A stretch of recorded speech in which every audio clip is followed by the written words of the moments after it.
Hello students, welcome to GRD classes. तो आज के इस लेक्चर में हमारा टॉपिक रहेगा एम्पियर्स लॉ की second application, that is solenoid. तो we have to calculate the magnetic field due to current carrying solenoid. तो दिस इज अवर सोलेनॉइड जो हमने क्लास 10th में भी पढ़ के आ रहे हैं। अब मैंने एक रेक्टेंगुलर लूप ले लिया है इस कॉइल के अंदर, जिसमें हमने एक साइड को, ये साइड हमारी P है, ये Q है, ये R है, ये S है। ये एक रेक्टेंगुलर लूप है। अगर मैं इस रेक्टेंगुलर लूप से मैग्नेटिक फील्ड फाइंड आउट कर लूँगा तो मैं टोटल मैग्नेटिक फील्ड इस सोलेनॉइड के थ्रू कैलकुलेट कर सकता हूँ। तो स्टार्ट करते हैं। ये जो सोलेनॉइड है इसके अंदर हमने करंट I पास कराया है। ये हमारा मैग्नेटिक फील्ड B है और इसकी टोटल टर्न्स कैपिटल N है और L be the length of this solenoid. Okay, अगर यहाँ तक क्लियर होता है तो कहता है इस वाले PQRS लूप के थ्रू हमें मैग्नेटिक फील्ड बताओ। तो कहता है कि magnetic field due two rectangular loop PQRS। ठीक है, तो अब इस वाले मैग्नेटिक फील्ड निकालते हैं। तो एम्पियर्स के अकॉर्डिंग B.dl जो होगा वो किसके बराबर होता है, that is mu not I. But पहले हम B.dl निकाल लेते हैं PQRS के अक्रॉस। तो यू कैन राइट B.dl किसके अक्रॉस, P से लेकर Q। अब Q से लेकर R B.dl लिखेंगे क्योंकि टोटल मैग्नेटिक फील्ड निकालना है इस रेक्टेंगुलर लूप से। R से लेकर S B.dl प्लस S से लेकर P B.dl। ओके, अगर यहाँ तक निकल जाता है तो इसको इक्वेशन नंबर 1 कह देते हैं। सबसे पहले निकालते हैं P से लेकर Q तक। Now you can write B.dl कहाँ से बच्चों, P से लेकर Q तक।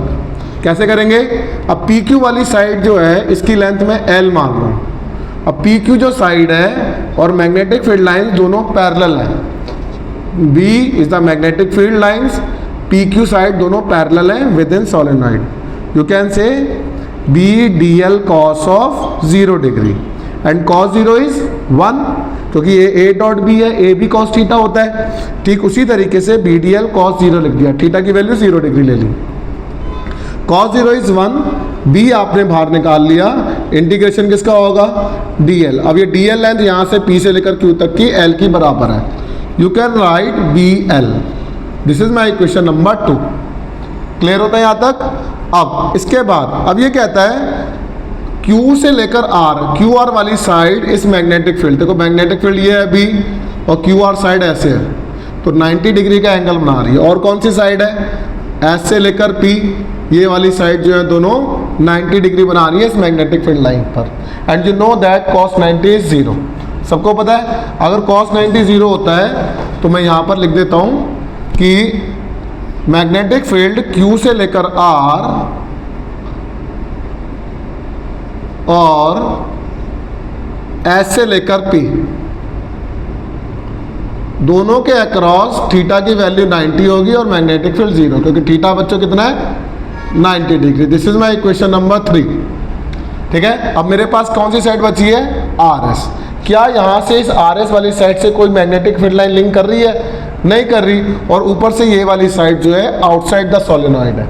तो यू कैन से also you can write R से लेकर S B.dl और यू कैन राइट कितना, 0 की बराबर। क्यों, आउटसाइड सोलेनॉइड, ये वाली साइड सोलेनॉइड के बाहर की तरफ है, इसलिए कोई मैग्नेटिक फील्ड लाइन लिंक नहीं कर रही और इसलिए हमने इसको 0 लिख दिया। तो मेरे पास ये वाला पार्ट 0 आ गया, ये वाला पार्ट 0 आ गया, ये वाला पार्ट 0 आ गया है। तो सिर्फ ये वाला पार्ट आया जिसका आंसर BL है। तो टोटल मैग्नेटिक फील्ड जो हो जाएगा तो आप लिखेंगे यहाँ पर टोटल B.dl जो हो जाएगा बच्चों कितना हो गया, दैट इज किसके बराबर, BL प्लस 0 प्लस 0 प्लस 0, है ना। तो आपने इन वाले 0 को तो हटा दिया तो टोटल मैग्नेटिक फील्ड इतनी ही आ गई जितनी बनाई है। तो this is my question number 4 and this is 5। तो टोटल मैग्नेटिक फील्ड कितना आ गया, दैट इज बी L। आप क्या निकालते हैं, कितना करंट फ्लो हो रहा है। बच्चों याद रखना, एक स्मॉल n होता है, that is number of turns per unit length. इस चीज़ को याद रखेंगे। तो टोटल करंट जो फ्लो हो रही है, तो टोटल करंट कितनी है, कितनी नंबर ऑफ टर्न से पास हो रही है, number of turns per unit length, that is called small n। कितना करंट पास हो रहा है यहाँ से यहाँ तक, I हो रहा है, और कितनी लेंथ है यहाँ से यहाँ तक की, स्मॉल l है। तो आप याद रखने के लिए इसको लिख सकते हैं NIL, NIL।